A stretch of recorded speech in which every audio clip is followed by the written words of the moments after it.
La méthode ultime pour construire une confiance inébranlable, même si la peur te paralyse en ce moment. Combien de fois as-tu hésité à prendre une décision? Peur de te tromper. Combien de fois t'es-tu empêché d'agir parce que cette petite voix intérieure-là, elle te murmurait « tout d'un coup que tu te tromperais, tout d'un coup que c'était pas assez ». Le doute, la peur de l'échec, le syndrome de l'imposteur, c'est toutes des pensées limitantes qui finissent par t'immobiliser. Tu veux avancer, mais c'est comme s'il y avait quelque chose, il y avait comme une corde, une chaîne qui te retenait. Et plus qu'on avance dans le temps, ben cette peur, elle te semble devenir une réalité qui est indépensable. Tu peux pas faire autrement. Donc tu te convaincs que la confiance, ben c'est pas pour toi. Hein? À quelque part, toi tu l'as pas reçue. En fait, je te comprends tellement parce que la peur faisait partie de ma vie. J'avais peur de tout. Depuis que je suis très jeune. J'avais peur des hauteurs, j'avais peur de parler à des groupes de personnes, j'avais pas beaucoup d'amis parce que j'étais gênée. Quand j'ai commencé en affaires, j'avais peur de me tromper, j'avais peur d'échouer, j'avais peur d'avoir trop de clients, pas assez de clients, trop d'employés, pas assez d'employés, j'avais peur de déplaire, j'avais peur de juger, pas être à la hauteur, pas en faire assez. Ça finissait pas. Donc vraiment pour fonctionner, ben je restais dans ma zone de confort, je me suis accrochée à ce que je connaissais, même si j'étais pas heureuse, c'était vraiment pas facile de travailler avec moi puis d'être dans mon univers parce que la peur fait en sorte qu'on voit les choses très négativement parce qu'on s'imagine le pire continuellement. Alors à chaque jour, c'était tout un effort. Puis ma confiance, ben en fait, elle ne se travaillait pas. Au contraire, je rentrais dans une spirale. Jusqu'au jour où j'ai compris une chose essentielle. Dans le fond, là, la confiance, c'est une énergie. Alors, je peux pas en manquer. C'est juste que c'est la peur qui a pris la place de la confiance. Donc, l'énergie, ça se transforme. Une première leçon que j'ai appris, c'est que lorsqu'on ressent la peur, c'est souvent le signe qu'on est sur le point de franchir un cap qui est essentiel dans notre cheminement de vie.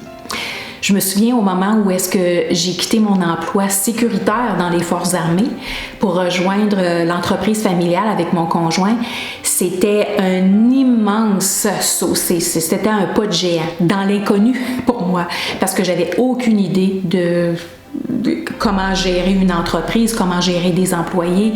Donc, il y avait énormément d'éléments inconnus. J'avais la boule dans l'estomac, j'avais cette pression aussi de performer. J'en dormais pas pendant des soirs, mais pourtant, c'était le plus beau cadeau que je me suis fait. Aujourd'hui, on vit des fruits de cette entreprise-là. J'ai grandi, j'ai appris. C'est grâce à avoir osé justement de faire cette action-là que je suis devenue la personne que je suis présentement. Alors, oser malgré la peur, c'est se donner la chance de découvrir une nouvelle version de soi, beaucoup plus forte puis beaucoup plus confiante, plus qu'on peut penser de ça.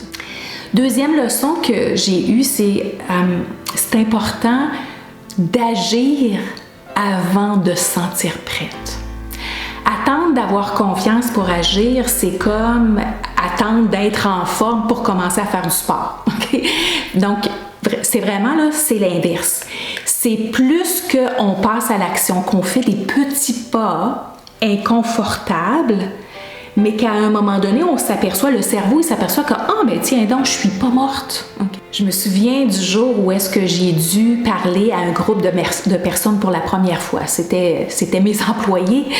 Mes jambes, ils tremblaient, ma voix était imperceptible parce que pour couronner le tout, il fallait que je parle en anglais. Okay? Ça aurait été en français, peut-être que ça aurait été moins pire, mais juste le fait que c'était pas ma langue maternelle, c'était encore pire. Okay? Ça l'ajoutait à mon stress. Et en fait, cette situation-là, ben, il n'y avait pas d'autre choix. Il n'y avait pas personne d'autre qui pouvait parler à ma place. Alors, j'avais pas le choix. Il fallait que je passe à l'action. Puis finalement, pour m'apercevoir que ben c'était pas si pire que ça, puis les gens ont bien compris, puis même les gens ont été collaborateurs, puis m'ont aidé, puis ils cherchaient des mots, puis c'était correct aussi. Alors finalement, je me suis aperçue que la confiance n'est pas un prérequis pour passer à l'action.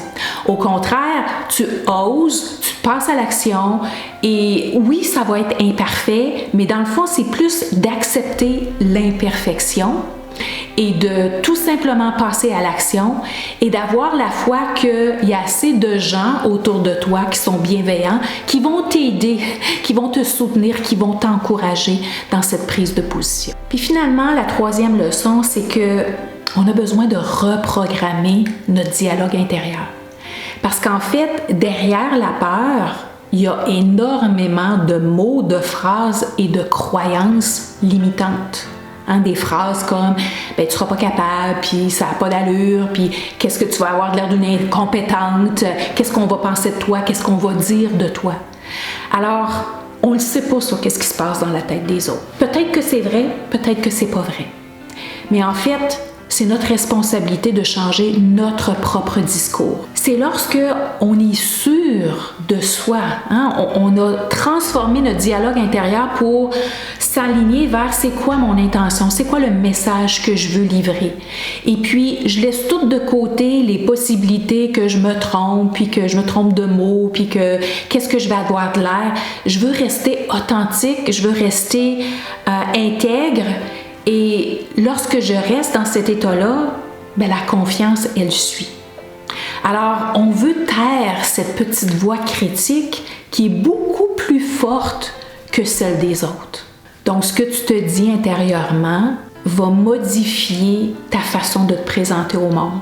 Les mots comptent, mais c'est beaucoup plus ton état qui va avoir une influence positive, une inspiration, qui va être une inspiration pour les autres. Alors, au fil des années, j'ai mis au point une méthode qui me permet d'activer ma confiance en l'espace de quelques secondes. Je l'ai pratiquée, je l'ai enseignée à des milliers de femmes. Et qu'est-ce que ça donne? Ben, c'est fini, la paralysie causée par la peur. On développe cette habileté de transformer cette énergie de peur en confiance et on devient solide à l'intérieur de soi. Et ça nous permet d'agir parce qu'on rentre encore dans une spirale, mais une spirale positive. Donc, la confiance nous fait agir davantage, les actions nous mettent en confiance. Alors, c'est une spirale qui est beaucoup plus positive, beaucoup plus inspirante, beaucoup plus plaisante à vivre.